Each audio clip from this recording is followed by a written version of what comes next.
Hello friends, welcome back. പുതിയൊരു വീഡിയോയിലേക്ക് എല്ലാവർക്കും സ്വാഗതം.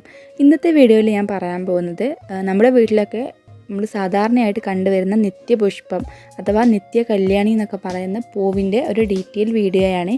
ഇത് വളരെ ഉപകാരപ്രദമായിട്ട് ഔഷധമുള്ള ഒരു പൂവ് കൂടിയാണ്. ഇതിനെപ്പറ്റി കൂടുതലായിട്ട് അറിയാത്ത ഒരുപാട് പേരുണ്ട്. അപ്പോൾ അതിനെ പറ്റിയിട്ടുള്ള വീഡിയോ ആണ് ഇന്നത്തേത്.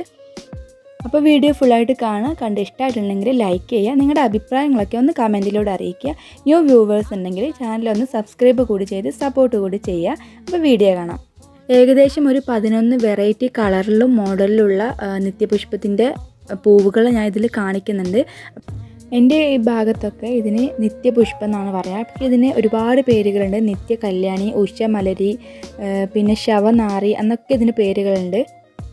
ശവനാരി എന്നുള്ള പേരാണ് ഇതിലെനിക്ക് കൂടുതൽ കൗതുകമായിട്ട് തോന്നിയത്. അത് എന്താണെന്ന് വെച്ചാൽ ഇത് അധികമായിട്ട് ശ്മശാനങ്ങളിൽ നട്ടുപിടിപ്പിക്കുന്ന ഒരു പൂവായിട്ട് ഇത് കാണപ്പെടാറുണ്ട്. അതുകൊണ്ടായിരിക്കാം ഇതിന് ശവനാരി എന്ന പേര് വന്നിട്ടുള്ളത്.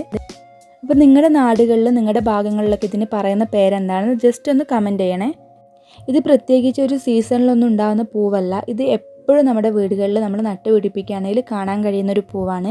ഇതിപ്പോൾ രാവിലെ നല്ല വെയിലുള്ള സമയത്ത് വാടി നിൽക്കുന്നത് കണ്ടാൽ വൈകുന്നേരം ആകുമ്പോഴേക്കും അത് നല്ലതുപോലെ വിടർന്ന് നിൽക്കുന്നത് നമുക്ക് കാണാൻ പറ്റും. പിന്നെ ഈ ഒരു ഔഷധ ചെടിക്ക് പ്രത്യേകിച്ച് ഒരു വളത്തിൻ്റെ ആവശ്യമില്ല. നമ്മൾ നോർമലായിട്ട് ഒഴിച്ചു കൊടുക്കുന്ന വെള്ളം ഡെയിലി രാവിലെ ഒഴിച്ചു കൊടുത്താൽ തന്നെ ഇത് നല്ലതുപോലെ വളർന്നു വരും. കൂടുതൽ വെള്ളമെല്ലാം ഓവറായി കഴിഞ്ഞാൽ ഇതിൻ്റെ തണ്ടൊക്കെ ചീഞ്ഞ് പോകുന്നതായിട്ടും കാണാൻ പറ്റും. ഈ ഒരു സസ്യത്തെ പറ്റിയിട്ട് എടുത്തു പറയേണ്ട ഒരു കാര്യം, ഷുഗർ, പ്രഷർ, ത്വക്ക് രോഗങ്ങൾ, ക്യാൻസർ, ബ്ലഡിലുള്ള അണുക്കൾ, ബ്ലഡ് ക്യാൻസർ എന്നീ രോഗങ്ങൾക്കൊക്കെ വളരെ ഔഷധപരമായിട്ടുള്ള ഒരു മരുന്ന് കൂടിയാണ് ഈ ഒരു നിത്യകല്യാണി എന്ന് പറയുന്ന പൂവ്. ഇതിൻ്റെ പൂവ് മാത്രമല്ല, അതിൻ്റെ വേരും തണ്ടും ഇലയും ഇതൊക്കെ നമുക്ക് മരുന്ന് വേണ്ടിയിട്ട് ഉപയോഗിക്കാൻ പറ്റും. ഇതെങ്ങനെയാണ് നമ്മൾ മരുന്നിന് വേണ്ടിയിട്ട് ഉപയോഗിക്കുന്നതെന്നാണ് ഇനി ഞാൻ പറയുന്നത്. ഇതിൻ്റെ തണ്ടും പൂവും ഇലയൊക്കെ നല്ലതുപോലെ ഒന്ന് കഴുകി ക്ലീൻ ആക്കിയിട്ട് ഒരു ഗ്ലാസ് വെള്ളത്തിൽ നമുക്കിതൊന്ന് തിളപ്പിച്ചെടുക്കണം. ഇതൊരു 20 മിനിറ്റെങ്കിലും നല്ലതുപോലെ തിളച്ച് ഇതിൻ്റെ ആ ഒരു തണ്ടിലും പൂവിലും ഇലയിലൊക്കെയുള്ള ആ ഒരു സത്ത് അതാണ് നമുക്കിതിൽ വെള്ളത്തിൽ വേണ്ടത്. അപ്പോൾ ഇത് നല്ലതുപോലെ 20 മിനിറ്റ് തിളപ്പിച്ചതിന് ശേഷം അതൊന്ന് അരിച്ച് ആ വെള്ളം നമ്മളൊരു ഗ്ലാസ്സിലേക്ക് മാറ്റിയിട്ട് അത് ഡെയിലി നമ്മൾ രാവിലെ വെറും വയറ്റിൽ കുടിക്കുകയാണെങ്കിൽ വളരെ നമുക്ക് ഇതുപോലുള്ള മാരകമായിട്ടുള്ള രോഗങ്ങൾക്കൊക്കെ നല്ലൊരു മരുന്നാണിത്. രാവിലെ അല്ലെങ്കിൽ പിന്നെ ഇത് കുടിക്കാൻ ഏറ്റവും ഉത്തമമായിട്ടുള്ള ഒരു ടൈം എന്ന് പറയുന്നത് വൈകുന്നേരമാണ്.